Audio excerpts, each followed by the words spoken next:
எல்லாருக்கும் வணக்கங்க. நாங்க இப்போ பார்த்தீங்கன்னா, கங்கையில குளிக்கலான்னு வந்திருக்கோம். அருமையான ஒரு குளியல்.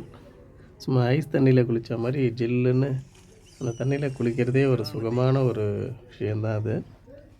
அதுவும் கங்கையில குளிக்கணுங்கிறது என்னுடைய சின்ன வயசில ஒரு ட்ரீம். அது ஒரு ட்ரீமா தான் இருக்கும்னு நெனச்சேன். ஆனா உண்மையிலேயே நிறைவேறும் அப்படிங்கிறது நெனச்சு கூட பார்க்கல.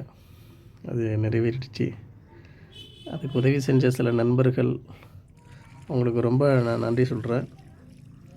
அந்த மாரி கங்கை அதுவும் பார்த்திங்கன்னா, நாங்க போன இடமே பார்த்திங்கன்னா ஹரித்வார்.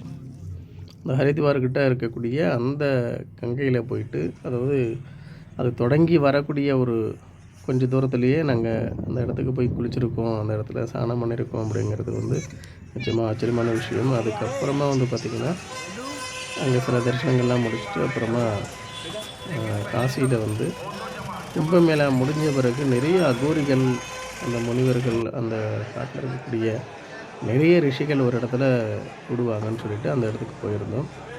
அங்கே நிறைய அகோரிகளையும், முனிவர்களையும் பார்த்துருந்தோம். நிறைய பேர் நிர்வாண கோலத்தில் கூட இருந்தாங்க. இந்த வீடியோவில் நீங்கள் பார்க்கலாம். அந்த அளவுக்கு ரொம்ப சித்தி புருஷர்கள், ஞானிகள் நிறைய பேர் அந்த இடத்துக்கு வந்திருந்தாங்க. வந்ததில் ஒரு சிலர் கொஞ்சம் கமர்ஷியலாக தெரிஞ்சாங்க. ஆனா நிறைய பேர் அங்கே ரொம்ப சக்தி வாய்ந்த ஒரு அனுக்கிரகம் உள்ள சில முனிவர்களையும், அகோரிகளையும் சந்தித்தோம். நாகசாதுக்கள் சொல்லக்கூடிய அந்த அகோரிகளுடைய ஆசீர்வாதங்கள் கிடைச்சிது. ஒரு சிலர் வீடியோ எடுக்க அனுமதிக்கலை. சில பேர்கிட்ட போகும்போது நாங்கள் ஃபோனை கூட எடுத்துகிட்டு போக முடியல. ஒரு சில வீடியோக்கள் மட்டும்தான் நான் எடுத்திருக்கேன்.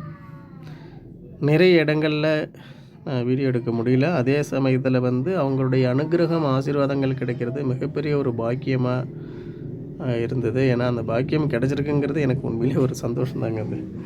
ஏன்னா இதை ஷேர் பண்ணணுங்கிறதுக்கு தான் நான் இது சொல்லிகிட்ருக்கேன். அவங்கள்ட்ட பார்த்திங்கன்னா, நான் தெரிஞ்சுக்கிட்ட விஷயம், இமயமலை என்பது சாதாரண ஒரு மலை மட்டும் கிடையாது. அது ஒரு சக்தி வாய்ந்த ஒரு பூமி. அங்கே நிறைய சக்திகள் இருக்குது. அதை அவங்க வாங்கிட்டு இருக்காங்க. அப்படிப்பட்ட நாகசாதுக்களெல்லாம் சந்தித்து முடிச்ச பிறகு அதுக்கப்புறமா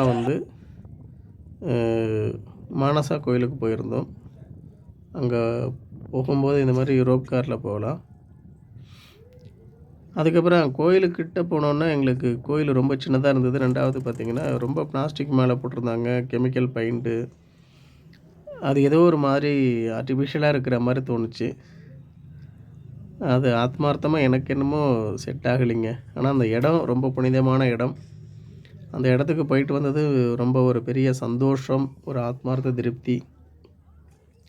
ஏன்னா இந்த மாதிரி இடங்களில் முறைப்படி பூஜைகள் நடந்தால் நல்லாயிருக்கும். ஏன்னா பிளாஸ்டிக் மேலே போடுறது, அந்த கெமிக்கல் பெயிண்ட்டை குங்குமம் அந்த மாதிரி கொடுக்கறது, இதெல்லாம் அந்த அளவுக்கு ஏற்றுக்க முடியல. ஏன்னா இயற்கையாக இருந்தால் தான் எதுவுமே சந்தோஷமாக இருக்கும். நீங்கள் போக்குவரத்துக்கோ மற்ற டெவலப்மெண்ட் பண்ணுறதோ ஓகே. ஆனால் தெய்வ வழிபாடு உள்ள கோயில்கள் அப்படின்னு வரும்போது அங்கே இயற்கையாக இருக்கணும், நேச்சுரலாக இருக்கணும், நிஜமான பொருட்களை கொடுக்கணும். குங்குமம், உபதி, மஞ்சள் எல்லாமே ஒரிஜினலாக இருக்கணும். அங்கே எல்லாமே கெமிக்கல் பவுடர் கொடுக்கறது எனக்கு ஏற்றுக்க முடியல. அதேபோல் சாமிக்கு பார்த்திங்கன்னா, பொதுவாக காட்டன் தான் யூஸ் பண்ணுவாங்க. இங்கே எல்லாமே பிளாஸ்டிக் மேலே பேப்பர் இந்த மாதிரிலாம் யூஸ் பண்ணுறாங்க. ஒருவேளை நார்த் இந்தியாவில் அப்படி தான் செய்வாங்களோன்னு எனக்கு தெரியல.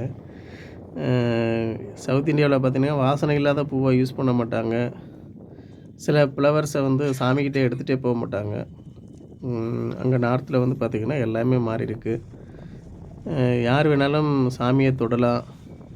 நிறைய இடங்களில் சிவலிங்கத்தை பிடிச்சி அவங்களே பொட்டு வச்சு அபிஷேகம் பண்ணி எல்லாம் செஞ்சுட்டு போகிறாங்க. அங்கே எல்லாமே ஒரு ஓப்பனாக இருக்குது. எந்த ஒரு கட்டுப்பாடும் இல்லைங்கிற மாதிரி தான் இருக்குது. அது அவங்க ஊர் ஸ்டைலில் அப்படியே பழக்கப்பட்டுட்டாங்கன்னு நினைக்கிறேன். பட் நமக்கு புதுசாக இருந்தது, அவ்வளோதான். ஏன்னா நம்ம சவுத்துலேருந்து போனதுனால எல்லாமே புதுசாக தெரிஞ்சுது. ஆனால் ரொம்ப அருமையான ஒரு இடம்.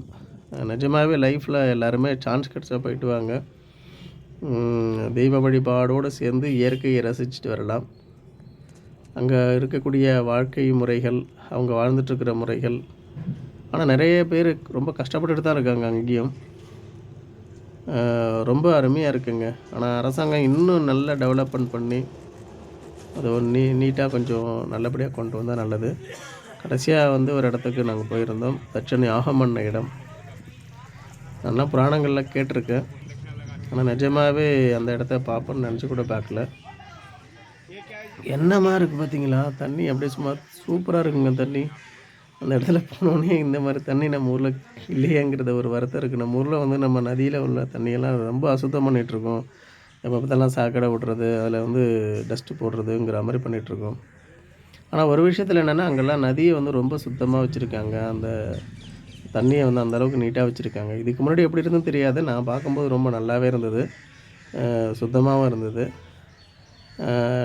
நிஜமாகவே தண்ணியை சுத்தமாக வச்சுக்கிட்டா நம்ம லைஃப்பில் அதை நல்ல விதமாக யூஸ் பண்ணிக்கலாம். ஓம் நம சிவாய.